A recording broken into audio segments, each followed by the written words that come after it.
Hola mis amigos, hoy estaba mirando un video de Linguriosa, es un canal fantástico, por cierto, te lo recomiendo. Y estaba mirando un video sobre lenguaje inclusivo en español y yo aprendí algo sobre mi lengua nativa. Es un video muy interesante y voy a dejar el link en la descripción de este video y te lo recomiendo ver ese video, es muy interesante. Pero hoy solo vamos a examinar las partes que tratan de inglés. ¿Y qué pasa en inglés, por ejemplo? Bueno, pues que el inglés, a pesar de que no tenga palabras que sean masculinas o femeninas, ni adjetivos que se declinen, sí tiene palabras que se refieren a hombres o a mujeres, y también los pronombres. ¿Qué podríamos hacer para usar un lenguaje inclusivo o un lenguaje no binario? Como hablante nativo de inglés, estoy consciente de esas palabras y sus géneros, pero pienso en cada uno y su respuesta en la cultura contemporánea como casos individuales y no como una cosa específica. Algunos de los ejemplos que nos dio ya no se usan, algunos solo se usan en casos muy específicos y algunos se usan todo el tiempo. La respuesta de cómo la cultura contemporánea debería reaccionar a esas palabras no es unificado y ha alcanzado varios niveles de éxito. Por eso no pienso de ello como lenguaje inclusivo, como tenemos en español, más como un juego de palabras que tiene varias alternativas. Pero Linguriosa nos dio un ejemplo específico de algo como el lenguaje inclusivo en inglés. Y eso me encantaba, como pensar de inglés como de una manera muy diferente y como más de una perspectiva de cómo hablamos de español. Lo que se suele usar es el lenguaje no binario indirecto, es decir, en lugar de decir mankind, por ejemplo, decir humanity. Esto no es incorrecto, pero cuando lo miraba quise profundizar un poquito más. Cosas así donde siempre se usa una palabra como humanity en vez de mankind son comunes en algunos grupos feministas.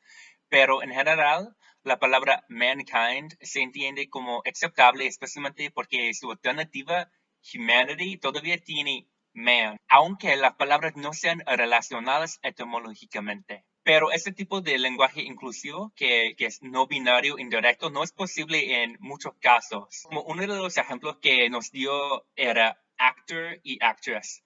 Para entender eso, para entender lo que pasó en inglés contemporáneo, hay que entender un poco de nuestra historia. Antes, cuando había una profesión como normalmente hacían los hombres, agregarían un sufijo femenino cuando una mujer lo hiciera. Por ejemplo, poet se volvió poetess. Pero a las mujeres eso les pareció condescendiente, como si una poetess fuera menor que un poeta, y decidieron quitar el sufijo femenino. Por eso, como una parte de los cambios sociales más recientes, las personas más jóvenes tienen una tendencia de solo usar las formas masculinas de palabras como actor o actress. Solo digo la palabra actress cuando se habla de los premios para los actores. Esto es básicamente el opuesto del lenguaje inclusivo en español. En vez de crear una nueva palabra o un nuevo sufijo, para muchas palabras como actor solo se usa la forma masculina como una forma neutra. Con algunas profesiones sí inventamos nuevas palabras. En vez de policeman o fireman, ya se dice police officer o firefighter. Esos son los nombres oficiales de esas profesiones. En el caso de steward y stewardess, se usa steward para describir cuando alguien está actuando como un guardián. Pero en el caso de la profesión de ser un auxiliar de vuelo, se cambió de nombre a flight attendant. Vamos a explorar algunos otros ejemplos que no nos dio Linguriosa, pero sí muestran la complejidad de la situación, especialmente en Estados Unidos, porque el uso cambia con la región. Primero tenemos dude, como güey en México o tío en España. En mi región no se considera como una palabra con género, pero en algunas otras partes del país sí se usa para los varones. En algunas otras partes también se usa dude para las mujeres, pero eso ya me parece un poco viejo y poco usado. También tenemos la forma coloquial de decir ustedes. En mi región se usa you guys, sin pensar en el género, pero en algunas partes del país se usa y'all, y para ellos nos dicen que les parece raro o incorrecto cuando usamos you guys para mujeres o un grupo que incluye mujeres. Algunas de las palabras que terminan con man pueden ser casos complicados, por ejemplo, congressman. Algunas personas dicen congressman para todos, otros dicen congressman y congresswoman, otros dicen congressperson.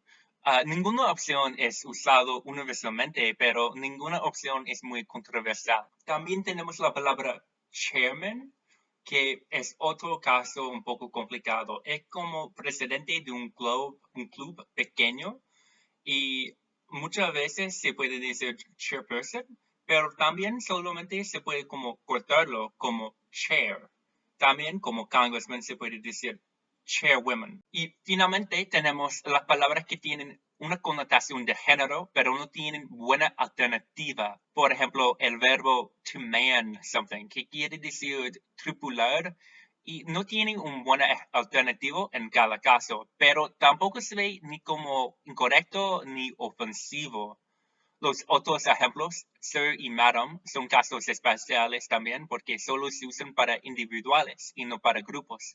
Y voy a hablar un poco más sobre esto en un ratito después de los otros pronombres. ¿Qué pasa con los pronombres? He es el masculino, she el femenino y they el no binario. Y del mismo modo tenemos his, her y their.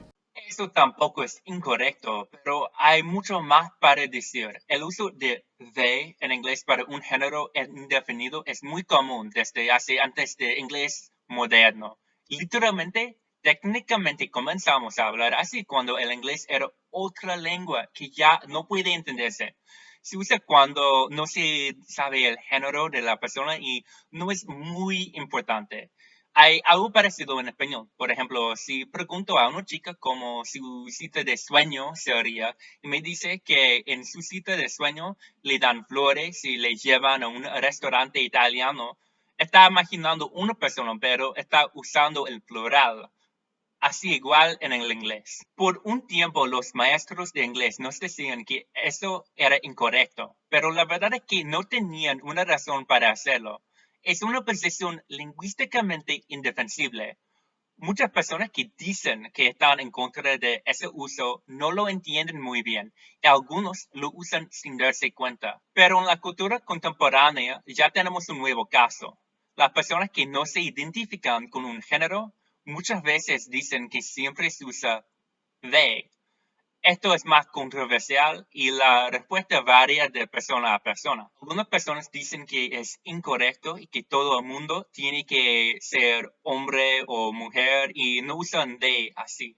Personalmente creo que, bueno, quiero hacer a las personas felices y si puedo hacer a alguien más feliz por solo usar they en vez de otra palabra, me parece bien. En el caso de sir y madam, no he visto ningún alternativo, pero creo que es porque son palabras formales y las personas que usan palabras así de formales normalmente son más conservadores políticamente y menos abiertas a encontrar palabras no binarias para las personas que no se identifican ni como hombre ni mujer.